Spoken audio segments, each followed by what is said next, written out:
मैं अशोक कुमार शर्मा, सह आचार्य हिंदी, MSJ राजकीय महाविद्यालय भरतपुर।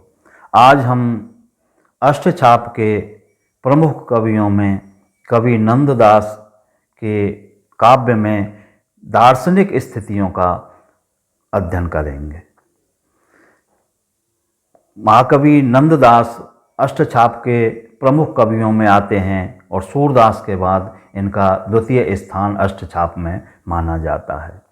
अष्टछाप की जो रचना की या अष्टछाप संप्रदाय बनाया था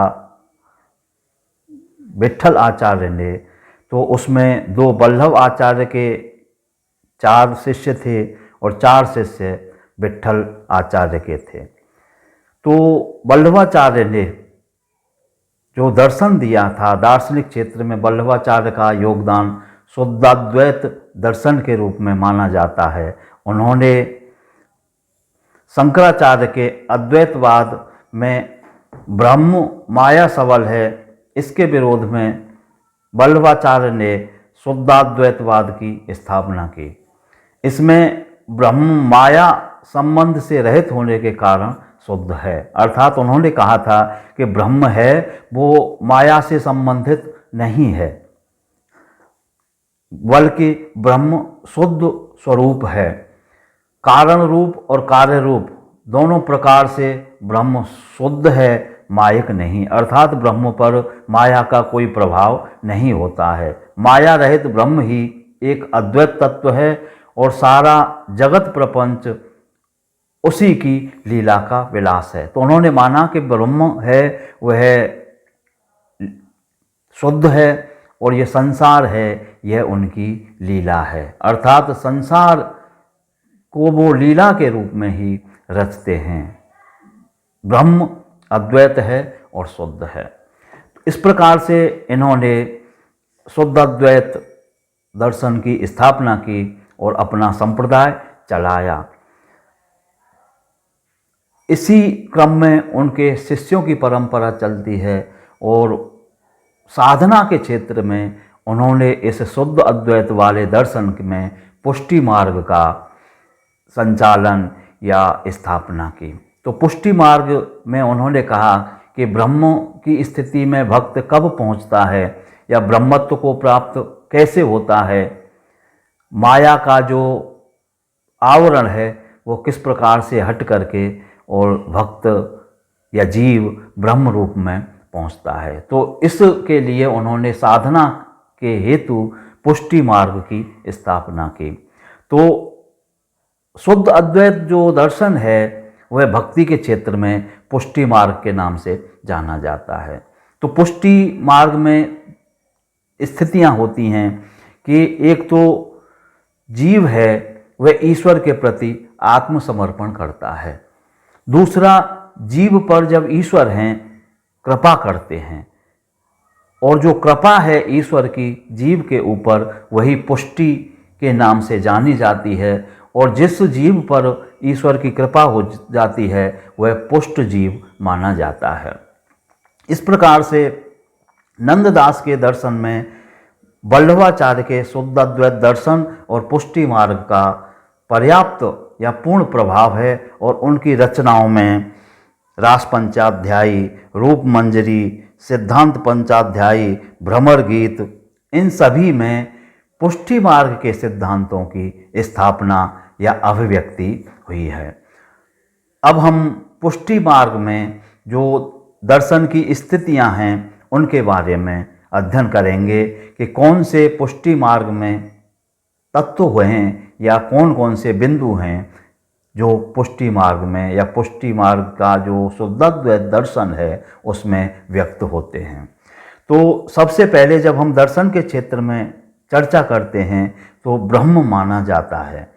तो शुद्ध अद्वैत दर्शन में ब्रह्म श्री कृष्ण को माना है और उनका जो स्वरूप है वो सच्चिदानंद स्वरूप है, सत चित और आनंद से समन्वित स्वरूप है, वह श्री कृष्ण का वह ब्रह्म के रूप में माना जाता है। तो नंददास ने जो ब्रह्म की अभिव्यक्ति की है उसमें कहा है कि एक है वस्तु अनेक है, जगमगात जगधाम, जिम कंचन ते किंकनी, कंकन कुंडल नाम। अर्थात एक ही वस्तु है और वह अनेक रूप में संसार में दिखाई देती है, प्रकाशित होती है। जिस प्रकार से कंचन अर्थात स्वर्ण से करधनी बनती है, हाथ के कंगन बनते हैं और कुंडल बनते हैं, लेकिन मूल तत्व जो स्वर्ण है वो सभी में विद्यमान रहता है, केवल स्वरूप भेद से वो पृथक पृथक दिखाई पड़ते हैं। इसी प्रकार से ये मानते हैं कि ब्रह्म तो एक ही है और संसार उसका ही स्वरूप है, जो अनेक अलग अलग रूपों में अर्थात कलात्मकता के साथ, लीला के साथ अलग अलग स्थितियों में अभिव्यक्त होता है। दर्शन के क्षेत्र में दूसरा जो तत्व माना जाता है या चर्चा की जाती है जिसकी, वह जीव है। तो जीव के रूप में वल्लभाचार्य ने स्थापना की कि जीव रूप जो होता है वह ब्रह्म के आनंद तत्व का तिरोभाव लेकर के पैदा होता है। अर्थात ब्रह्म है, ब्रह्म में जो आनंद तत्व होता है वह तो होता है, लेकिन जीव में इस आनंद तत्व का अभाव रहता है। सत और चित तत्व उसमें होते हैं, लेकिन आनंद तत्व नहीं होता है। और काल कर्म माया अधीन जीव बखाने, इस प्रकार से नंददास ने कहा है कि काल और कर्म के आधार पर जो बंधा हुआ है, अर्थात जिसका निश्चित समय भी है और उसके कर्म भी हैं, इस प्रकार से जो दिखाई देता है वह जीव होता है। तो जीव दो प्रकार के होते हैं पुष्टि मार्ग में, एक तो पुष्ट जीव होते हैं और दूसरे अपुष्ट जीव होते हैं। तो पुष्ट जीव वह होते हैं जिन पर ईश्वर की कृपा हो जाती है, भगवान का अनुग्रह हो जाता है, और अपुष्ट जीव वह होते हैं जिन पर भगवान का अनुग्रह नहीं होता है, अर्थात उनकी माया है, जिस माया में वह रह रहे हैं उस माया से संबलित होकर के इस संसार में रहते हैं। तीसरा जो तत्व है जिसके बारे में दर्शन में विवेचन किया जाता है, चिंतन किया जाता है, वह जगत है। तो पुष्टि मार्ग में संसार को सत्य माना है, मिथ्या नहीं माना है। नंददास ने जगत के बारे में कहा है कि ब्रह्म निरीह ज्योति अविकार, सत्ता मात्र जगत आधार। जो ब्रह्म है वो तो ज्योति वाला है, उसमें विकार नहीं है, और उसकी सत्ता मात्र है, वह जगत का आधार है। अर्थात ब्रह्म ही इस जगत का आधार है। बिना ब्रह्म के आधार के इस जगत के बारे में हम कुछ भी नहीं कह सकते हैं। अनेकार्थ मंजरी में नंददास ने कहा है कि जो प्रभु ज्योति जगतमय, कारण करन अभेव, विघन हरन सब शुभ करन, नमो नमो तादेव। अर्थात संसार का जो कारण है वह ब्रह्म है, तो ब्रह्म का जो कार्य रूप है वह जगत माना जाता है। ब्रह्म की लीला के लिए ही हम जगत रूप में देखते हैं। अगला तत्व माया है जिसके बारे में विवेचन किया है। तो माया के स्वरूप के बारे में पुष्टि मार्ग में कहा है, शुद्ध अद्वैत दर्शन में कहा है कि यह माया कोई आवरण नहीं है, अर्थात ब्रह्म की शक्ति है। और यह ब्रह्म की शक्ति दो रूपों में पाई जाती है। एक तो आदि शक्ति स्वरूपा माया होती है, जो इस संसार की सृजक, पालक व संहारक है। अर्थात इस संसार का उद्भव, स्थिति और संहार या तिरोभाव है वह माया के कारण ही होता है। दूसरी अविद्या रूपा माया होती है, और अविद्या रूपा जो माया है वह जीव के ईश्वरीय गुणों की आच्छादक है। अर्थात यहाँ जो जीव हैं और जीव में जो ईश्वरीय गुण हैं, आनंद, सत और चित्त, उनके ऊपर आच्छादक होती है, आवरण डाल देती है, जिसके कारण जीव दुख और सुख का अनुभव करता है और अपने वास्तविक स्वरूप को भूल जाता है कि मैं ब्रह्म स्वरूप हूँ।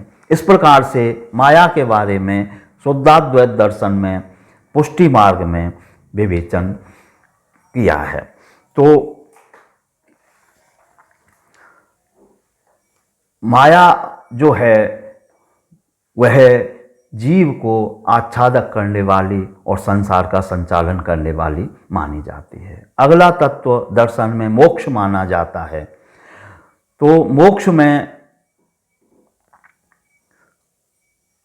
कहा जाता है कि अवैध मुक्ति के स्थान पर भेद मुक्ति, इसमें अभेद मुक्ति नहीं होती है, भेद मुक्ति मानी जाती है पुष्टि मार्ग में। पुष्टि मार्ग में हम बंद कर दीजिए।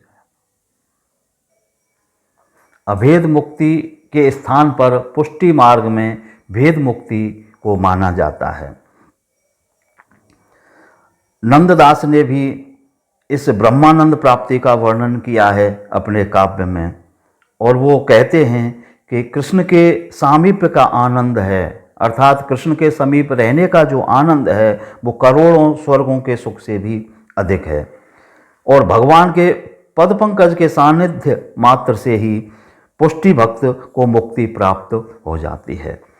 उन्होंने भाषा दशम स्कंध में लिखा है कि अर अपने भक्तन के हेतु दुर्लभ मुकत सुलभ कर देतु, तो वो पद पंकज नौका करके पार परे भवसागर तरके, पद पंकज के सन्निधि मात्र तब ही भये मुक्ति के पात्र, तिनको भवसागर भयो ऐसो गोवक्ष पद को पानी जैसो। संसार रूपी सागर है, संसार के कष्ट हैं, वह भगवान की कृपा से इस प्रकार के हो जाते हैं जैसे गौ के खुर में भरा हुआ पानी है, उसको पार करने में कोई कष्ट, कोई समय या कोई परेशानी नहीं होती है। इसी प्रकार से संसार से मुक्ति प्राप्त करने में भी भक्तों को, अनुग्रही भक्तों को कोई परेशानी या कोई दुख नहीं होता है, लेश मात्र का भी कष्ट नहीं होता है। इस प्रकार भेद मुक्ति अर्थात कृष्ण के स्वरूप में सम्मिलित ना होकर के कृष्ण के सामीप्य लाभ की स्थिति है, उनकी रासलीला में सम्मिलित होने की स्थिति है, या कृष्ण ब्रह्म के स्वरूप में अलग से पृथक रहने की जो स्थिति है वह भेद मुक्ति मानी जाती है। अर्थात ब्रह्म में विलीन ना होकर के ब्रह्म के समान रहना ही भेद मुक्ति का स्वरूप माना जाता है। इसमें ब्रह्म का सामीप्य होता है, सारूप्य होता है। ब्रह्म जो ईश्वर का स्वरूप है वही जीव का स्वरूप हो जाता है, और सालोक्य आनंद की प्राप्ति होती है। अर्थात जिस लोक में ईश्वर रहते हैं, ब्रह्म रहते हैं, उसी लोक में पुष्ट जीव होता है या भक्त होता है, उसी लोक में आनंद पूर्वक विहार करता है। इस प्रकार से नंददास ने मोक्ष के बारे में यही कहा है कि अर अपने भक्तन के हेतु दुर्लभ मुकुट सुलभ कर देत, पद पंकज के सन्निधि मात्र तब ही भये मुक्ति के पात्र। मुक्ति के पात्र मात्र सन्निधि में होकर के कृष्ण के पास विराजित होकर के ही और हो जाते हैं भक्त। यह पुष्टि मार्ग की विशेषता रही है, भक्त कवियों की विशेषता रही है कि वो अभेद मुक्ति न मान करके भेद मुक्ति को ज़्यादा प्रधानता देते हैं। इसमें जो शुद्धाद्वैत दर्शन या पुष्टि मार्ग है उसमें कृष्ण लीला का भी बड़ा महत्व है, और कृष्ण लीला के बारे में भी इसमें बहुत विचार किया जाता है, महत्व दिया जाता है। तो उनके कृष्ण लीला के बारे में मान्यता है पुष्टि मार्ग की कि आनंदमय ब्रह्म लीला के लिए अवतार धारण करता है और भगवान का अनुग्रह पात्र लीला में सहभागी होता है। अर्थात जिन पर भगवान की कृपा होती है, भक्तों पर, जीवों पर, वह उस भगवान की लीला में सम्मिलित भी होते हैं, और कृष्ण लीला जो करते हैं वह आनंद के लिए करते हैं। अवतार धारण करते हैं वह आनंद के लिए या लीला के लिए करते हैं, और उनके सहयोगी होते हैं वो सभी उनके अनुग्रही होते हैं। जिस प्रकार से ग्वाल बाल और कृष्ण की लीलाओं में भाग लेने वाली गोपियाँ, ये सभी उनके अनुग्रह पात्र पुष्टि मार्ग में माने जाते हैं। दूसरा जो बात है इसमें पुष्टि मार्ग में, वह वृंदावन और गोकुल धाम के लिए बहुत महत्व दिया जाता है, जहाँ श्री कृष्ण ने अवतार लिया था, क्योंकि वृंदावन धाम के लिए नित्य धाम माना जाता है ईश्वर की लीलाओं का। और ये मान्यता है कि श्री कृष्ण अब भी या सतत वृंदावन धाम में अपनी लीलाएं रचते रहते हैं। केवल जो अनुग्रही होते हैं उन्हें ही उन लीलाओं का दर्शन और सामीप्य लाभ होता रहता है। गोकुल और वृंदावन के महत्व के बारे में नंददास ने लिखा है कि जो रज ब्रज वृंदावन आहे, बैकुंठाधि लोक में ना है। जो रज या धूल ब्रज और वृंदावन में है, वह बैकुंठ में भी नहीं है। क्यों? क्योंकि यहाँ पर श्री कृष्ण ने अवतार धारण करके और इस रज को अपने चरणों से पवित्र किया था। जो अधिकारी होए सो पावे, बिन अधिकारी भय न आवे। इस ब्रज में या वृंदावन में वही आ सकता है जिस पर कृष्ण की कृपा होती है। अगर कृपा नहीं है तो इस ब्रज में उसका प्रवेश या उसका आगमन नहीं होता है। इसके अलावा वेणु का भी बहुत महत्व माना है और वेणु को पुष्टि मार्ग में योग माया और शब्द ब्रह्म के रूप में वर्णित किया है। अर्थात श्री कृष्ण की वेणु है वो शब्द ब्रह्म है और योग माया के रूप में है।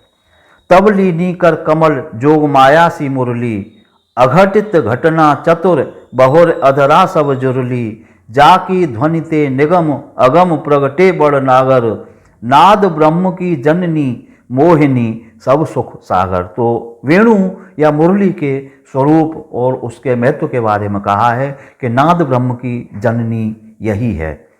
जो संसार में नाद हो रहा है, जो ध्वनि हो रही है, वह इस वेणु की ही ध्वनि है। तो इस प्रकार से वेणु का, कृष्ण लीला का महत्व भी पुष्टि मार्ग में अत्यधिक है और इनका जो वर्णन है, लीलाओं का गायन है, वो पुष्टि मार्ग में प्रमुखता के साथ में किया गया है। तो पुष्टि मार्ग में मर्यादा, ज्ञान और कर्म का वाद है। अर्थात मुक्त होने के लिए, चाहे वह अभेद मुक्ति हो या भेद मुक्ति हो, इसके लिए ना तो इसमें मर्यादा मार्ग अपनाया जाता है, ना ही इसमें ज्ञान मार्ग अपनाया जाता है और ना ही इसमें कर्म कांड की स्थिति रहती है। इसमें केवल भगवान के प्रति प्रेम और समर्पण की भावना होती है और जब भक्त है, जीव है, परमात्मा के प्रति पूर्णतः समर्पित हो जाता है तो परमात्मा उस पर अनुग्रह करते हैं और उस अनुग्रह से ही उसकी मुक्ति हो जाती है। इस प्रकार से नंददास ने भी पुष्टि मार्ग के जो तत्व हैं या शुद्धाद्वैत दर्शन है, उसके स्वरूप को अपने ग्रंथों में अच्छे प्रकार से, भली प्रकार से और अभिव्यक्त किया है। इस प्रकार हमने नंददास के दार्शनिक विचारों के बारे में अध्ययन किया। धन्यवाद।